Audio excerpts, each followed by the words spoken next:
Hello students, welcome sunrise online classes. Now dear students, आज हमारा chapter number first का last video है। इसके बाद ये हमारा चैप्टर नंबर फर्स्ट कंप्लीट हो जाएगा। ओके, इसके अंदर हमारा है लास्ट टॉपिक नेचर एंड या फिर हम कह सकते हैं फीचर ऑफ कोऑर्डिनेशन। इससे प्रीवियस वीडियो में हमने कोऑर्डिनेशंस की रिक्वायरमेंट क्यों थी मैनेजमेंट में, उसके बारे में पढ़ा था। ठीक है, अब इसकी नेचर क्या है या इसकी खास फीचर्स क्या हैं उसके बारे में हम पढ़ेंगे। ठीक है, सबसे पहले एक बार मैं पॉइंट रीड कर लेती हूँ, फिर एक एक को हम डिटेल में करते हैं। Integrated groups efforts, continue process, ensure unity of efforts, pervasive functions, responsibility of all managers and deliberate functions. Okay, यहाँ पर इसके 6 फीचर्स बताए हैं। एक एक फीचर्स को हम अच्छे से समझ लेते हैं और लास्ट में इसको कॉल बैक करेंगे ताकि कि हमको ये ऑटोमेटिक याद हो जाए। सबसे पहले हम देखते हैं इंटीग्रेट्स ग्रुप एफर्ट्स।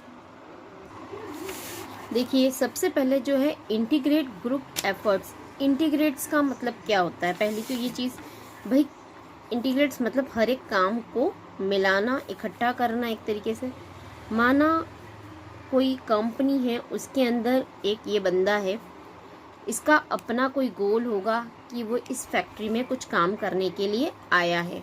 ओके, भाई उसकी इच्छा है कि मैं यहाँ पर काम करूँ और अच्छी से अच्छी अर्निंग करूँ। ठीक, ये बंदा अपने एफर्ट से आया है कि मैं ये काम बहुत अच्छे से करूँगा और मैं यहाँ से कुछ अच्छा एक्सपीरियंस लेकर जाऊँगा या इसके अगली पोस्ट पर जाऊँगा। ये इसका एक गोल है। ठीक है, इसी तरीके से एक बंदा और काम कर रहा है कि मैं ये काम करूँगा तो मुझे कुछ नई चीज़ों का या मैं नई टेक्नोलॉजी के बारे में ज्ञान मुझे मिल जाएगा या मुझे उसके बारे में नॉलेज मिल जाएगा। क्योंकि हर एक बंदा किसी ऑर्गेनाइजेशन में आता है तो अपने कुछ गोल के साथ आता है।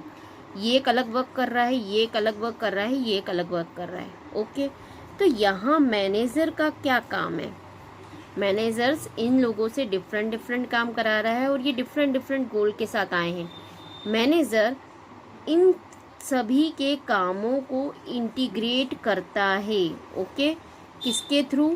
कोऑर्डिनेशन के थ्रू। अगर इनके बीच में कोऑर्डिनेशन नहीं होगा तो हमारा ऑर्गेनाइजेशन का जो गोल है वो अचीव नहीं हो पाएगा। तो मैनेजर क्या करता है? इन सभी के एम को लेकर, इनकी एक्टिविटी को लेकर कोऑर्डिनेशन के थ्रू इनको क्या करता है? इंटीग्रेट करता है। ठीक है, तभी ऑर्गेनाइजेशन का जो गोल है वो अचीव होता है। तो ये इंटीग्रेटेड किसके थ्रू होंगे? इन सभी को कोऑर्डिनेशन करना होगा। क्या करना होगा? Coordination. Okay, coordinate, unify unrelated और diverse interest into purposeful work activity. Coordination कर क्या रहा है? जो कि अनरिलेटेड वर्क है या डाइवर्स इंटरेस्ट वाले लोग हैं, उन सब को पर्पसफुल वर्क एक्टिविटी में ये कन्वर्ट करता है। इट मीन्स इसने अपना काम करके छोड़ दिया बट इसको इन्फॉर्म नहीं किया, तो क्या ये अपना अगला वर्क कर पाएगा? क्यों? क्योंकि इसका वर्क किसके ऊपर डिपेंड है? इसी के ऊपर डिपेंड है ना। अगर ये कुछ कंप्लीट करके देगा तभी तो ये बंदा उस काम को आगे पहुंच जाएगा, और ये अपना वर्क कंप्लीट करेगा तभी तो ये कुछ अपना वर्क कर पाएगा। तो यहाँ पर ये काम अपने अपने कर रहे हैं बट मैनेजर इनको क्या करता है? इंटीग्रेट करता है। किसके थ्रू?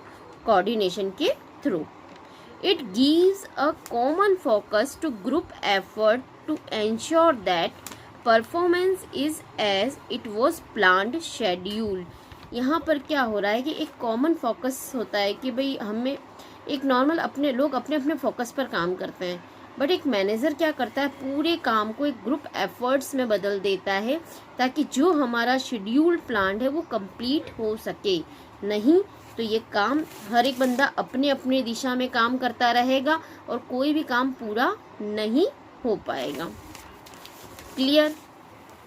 नाउ नेक्स्ट देखते हैं हम ensure unity of action and efforts. ठीक है, यहाँ पर भी वही बात आ रही है। पहले तो आपने क्या करा? उन चीज़ को इंटीग्रेटेड किया, उनके प्लान्स को, उनके वर्क को। अब यहाँ पर उनके एफर्ट्स को बाइंडिंग किया जा रहा है। क्या किया जा रहा है? बाइंडिंग। इट मीन्स जैसे कि आपने एक पज़ल गेम खेला होगा। देखो, हम आपको अगर मैं रिमाइंड कराऊं, आपने कुछ इस तरीके के पज़ल गेम देखे होंगे, आई होप, ठीक है ना। इस तरीके के पज़ल गेम देखें कि इट मीन्स यहाँ पर इस पज़ल्स के अंदर कुछ पर्टिकुलर वर्क किया जाता है, इनको जमाया जाता है तो हमें एक प्रॉपर पिक्चर मिल जाती है। ऐसे आपने एक पज़ल गेम्स खेल रखे हैं। तो यहाँ पर क्या हो रहा है, यहाँ मैनेजर क्या काम कर रहा है, इस व्यक्ति ने इतना वर्क कर दिया, अब बी अपना इसके अंदर एफर्ट डालेगा और इससे कोऑर्डिनेट करेगा, ठीक है ना। सी अपना वर्क कंप्लीट करेगा और इसको इससे कोऑर्डिनेट करेगा, डी अपना वर्क करेगा, इसको कंप्लीट करेगा। तो ये चारों मिलकर एक नया प्रोडक्ट तैयार कर रहे हैं जो कि फाइनल प्रोडक्ट होगा। इट मीन्स इस कोऑर्डिनेशन के थ्रू इन कामों को क्या किया जा रहा है, बाइंडिंग किया जा रहा है। क्यों? क्योंकि अगर जब तक हम काम को बाइंडिंग नहीं करेंगे तब तक वो क्या कंप्लीट माना जाएगा? बिल्कुल नहीं। तो ऐसी स्थिति में इसमें क्या कोऑर्डिनेशन के थ्रू क्या किया जाता है, बाइंड अप किया जाता है। The purpose of coordination is to secure unity of action in the realisation of common purpose. उनको बार बार एक तो रियलाइज करवाया जाता है कि आप सब एक कॉमन पर्पस के लिए काम कर रहे हैं, चाहे आप सबके गोल अलग अलग हैं बट आप सबका कॉमन पर्पस सेम है। Its acts as the binding force between department and ensure that all action is aimed at the achieving goal of organisation. यहाँ पर हम क्या कर रहे हैं, binding force between different department.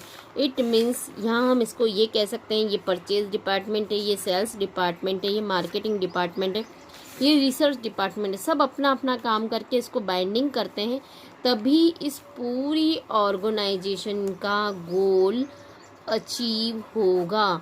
और बाइंडिंग किसके थ्रू होगी, बार बार हम वही बात कर रहे हैं, कोऑर्डिनेशन के थ्रू। अगर परचेज डिपार्टमेंट और सेल्स डिपार्टमेंट के बीच कोऑर्डिनेशन नहीं है तो आप अपने गोल को अचीव नहीं कर सकते हैं। ओके, इसके लिए एक एग्जाम्पल भी बता रखा है मैंने। At ABC designer candle the production and sale department have to coordinate their work so that production take place according to demand in the market. अगर परचेज और सेल्स के प्रोडक्शन और सेल्स डिपार्टमेंट में परफेक्ट कोऑर्डिनेशन है तो market की demand के according वो परफेक्टली वर्क कर पाएंगे, नहीं तो वे नहीं कर पाएंगे। क्लियर हो गए हमारे दो फीचर। पहला फीचर तो था इंटीग्रेटेड, मतलब लोगों की अलग अलग एक्टिविटीज़ को इंटीग्रेट करना। सेकंड स्टेप में हम क्या कर रहे हैं, बाइंडिंग कर रहे हैं, ठीक है। बाइंडिंग करने के बाद अब क्या हो रहा है हमारा, कंटिन्यूस प्रोसेस। क्या कोऑर्डिनेशन कंटिन्यू चलता रहता है या बीच में स्टॉप हो जाता है? आपका क्या कहना है, क्या ये एक वन टाइम फंक्शन ही है? क्या परचेज डिपार्टमेंट, सेल्स डिपार्टमेंट, इसमें बार बार कोऑर्डिनेशन की ज़रूरत पड़ेगी? बिल्कुल नॉर्मल सी बात है, बार बार कर में कोऑर्डिनेशन बिठाना पड़ेगा।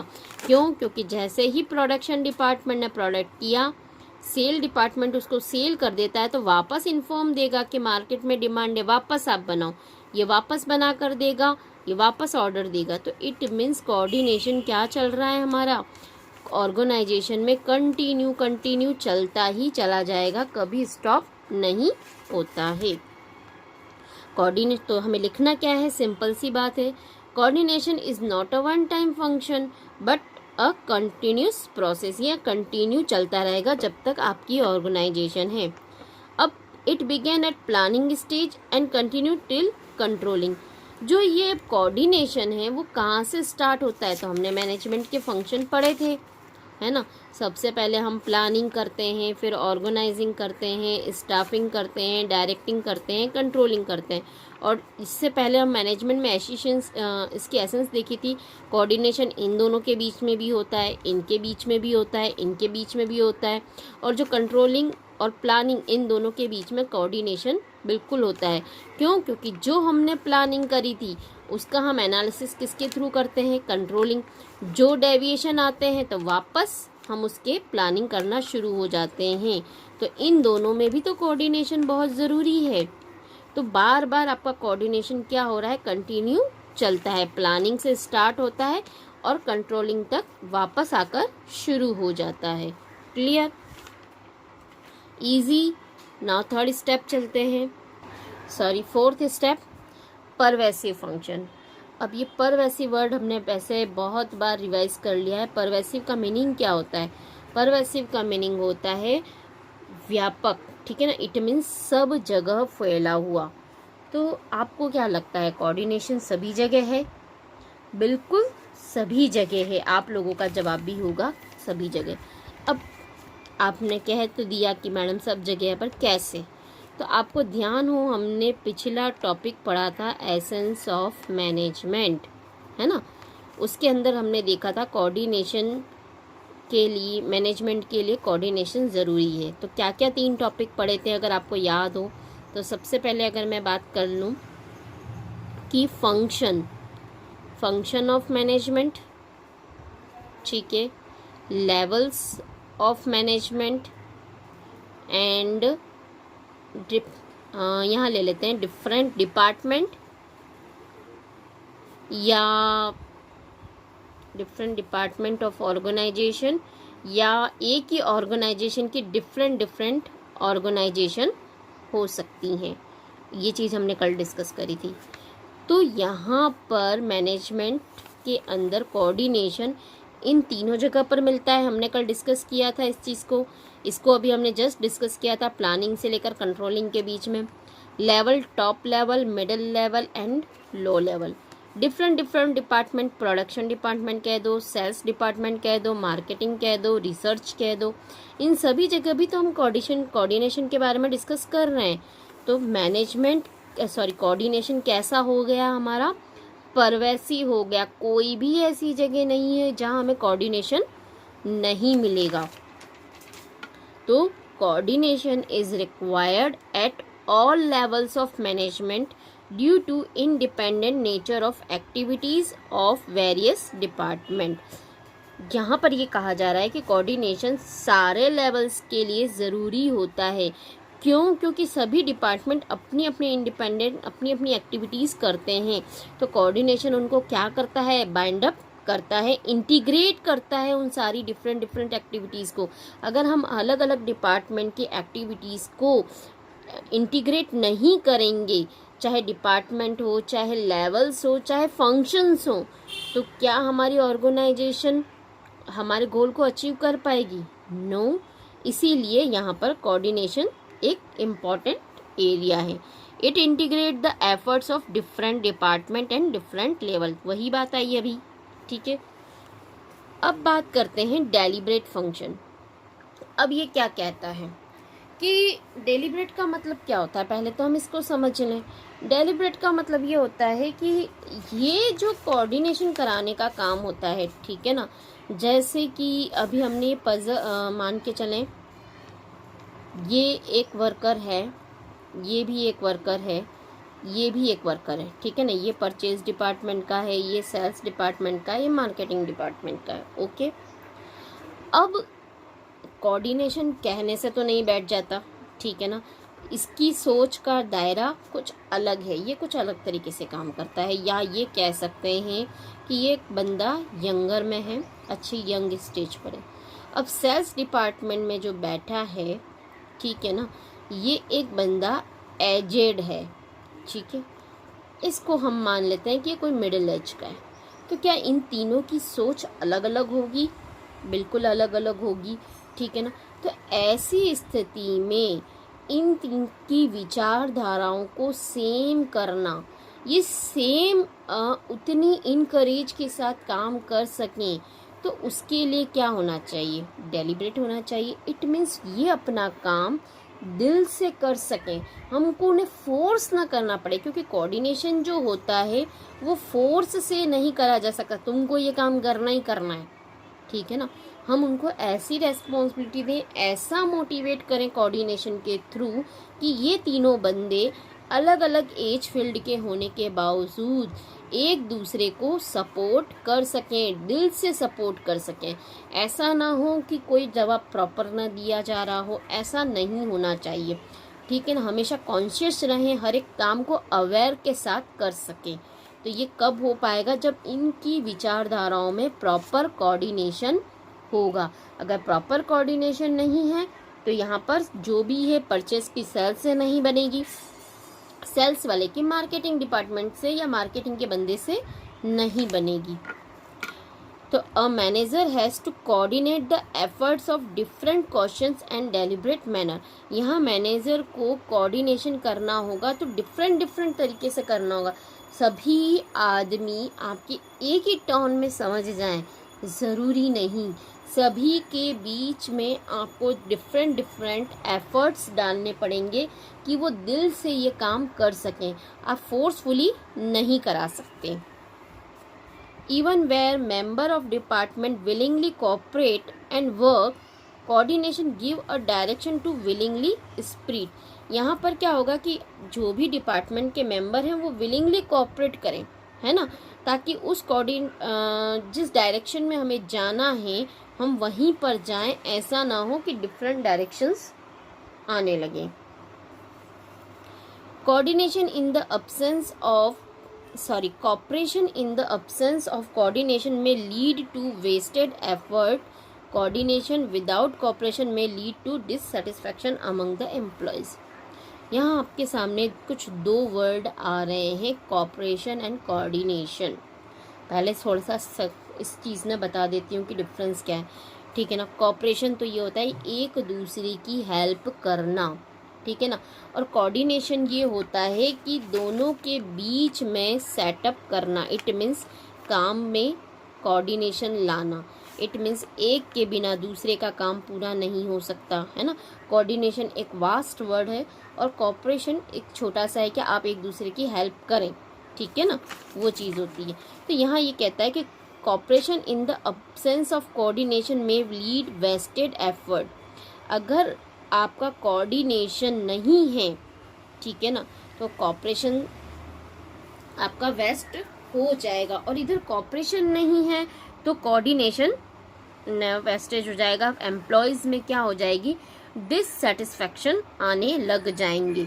इट मीन्स दोनों ही कोऑपरेशन हो चाहे कोऑर्डिनेशन हो, दोनों ही आपको फुल होने चाहिए, तभी एम्प्लॉयज़ में सेटिस्फैक्शन आएगा। जब तक कि वो एक दूसरे के साथ सहयोग नहीं करेंगे तब तक कोऑर्डिनेशन नहीं हो पाएगा, ठीक है ना। कोऑर्डिनेशन के लिए कोऑपरेशन मस्ट कंपलसरी है। अब बात करते हैं लास्ट टॉपिक की। Coordination is the responsibility of all manager. तो ये जो कोऑर्डिनेशन कर रहे हैं, कोऑर्डिनेशन का काम करेगा कौन? क्या एम्प्लॉय खुद करने लग जाएंगे? बिल्कुल भी नहीं। ये कोऑर्डिनेशन का जो मेन रेस्पॉन्सिबिलिटी होती है वो किसकी होती है? मैनेजर्स की होती है। ये सारा कोऑर्डिनेशन क्रिएट करने का काम मैनेजर ही करते हैं। क्यों? क्योंकि लोगों से अलग अलग एक्टिविटी भी तो वही करवा रहे हैं। तो जब अलग अलग एक्टिविटी कराने का जिम्मा है तो उन सबको इंटीग्रेट करना, उनको बाइंड करने का काम वो भी कौन करेगा? मैनेजर करेगा। और इन सब कामों के लिए क्या ज़रूरत है? कोऑर्डिनेशन की। Coordination is the function of every manager in the organization, ठीक है। कोऑर्डिनेशन फंक्शन जो है हर एक मैनेजर को अपनी अपनी ऑर्गेनाइजेशन में करना पड़ता है। Top level manager need to coordinate with their subordinate to ensure that the overall policy of the organization are duly carried out. यहाँ पर टॉप लेवल मैनेजर्स को कोऑर्डिनेट करना पड़ता है किसके साथ? सबऑर्डिनेट के साथ, कि सारी जितनी भी पॉलिसी बनाई गई हैं वो आपके लिए ही बनाई गई हैं, ठीक है ना। फिर है middle level management, coordinate with the both top and first line manager.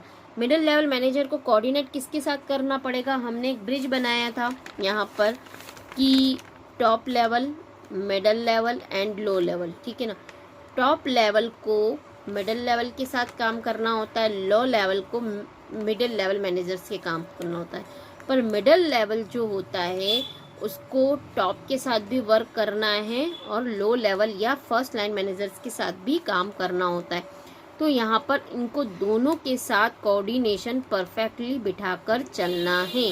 अगर इन्होंने सही दोनों तरफ से कोऑर्डिनेशन नहीं बिठाया तो ऑर्गेनाइजेशन के रिजल्ट्स, उनके प्रोडक्ट की क्वालिटी और क्वांटिटी वो परफेक्ट नहीं हो पाएंगे। क्लियर। फिर बात करते हैं operational level management. Coordinate the activities of its worker to ensure that work proceed according to the plan. ठीक है ना। अब इसको शॉर्ट में बता देती हूँ कि किस किस की कहाँ रेस्पॉन्सिबिलिटी बनती है। टॉप लेवल की रेस्पॉन्सिबिलिटी बनती है कि वो मिडिल लेवल को सही तरीके से अपनी पॉलिसी बता सकें, तभी तो मिडिल लेवल मैनेजर अपना काम कर सकेगा। मिडिल लेवल मैनेजर्स की ये रेस्पॉन्सिबिलिटी बनती है कि वो अपने अपने डिपार्टमेंट की पॉलिसी फर्स्ट लाइन कह दें या लो लाइन मैनेजर्स को अपने से अच्छे से समझा सकें और उसको ऑर्गेनाइज करवा सकें। लो लेवल मैनेजर की ड्यूटी ये बनती है कि वो वर्कर्स को अच्छी तरीके से समझाएं ताकि क्वालिटी और क्वांटिटी प्रोडक्ट हमें मिल सके। क्लियर। तो इस तरीके से ये सारा कोऑर्डिनेशन अब हर एक मैनेजर को निभाना होता है। अगर इन्होंने अपनी रेस्पॉन्सिबिलिटी परफेक्ट तरीके से नहीं निभाई तो ऑर्गेनाइजेशन फेल हो जाएगी और आप मार्केट में सरवाइव नहीं कर पाएंगे।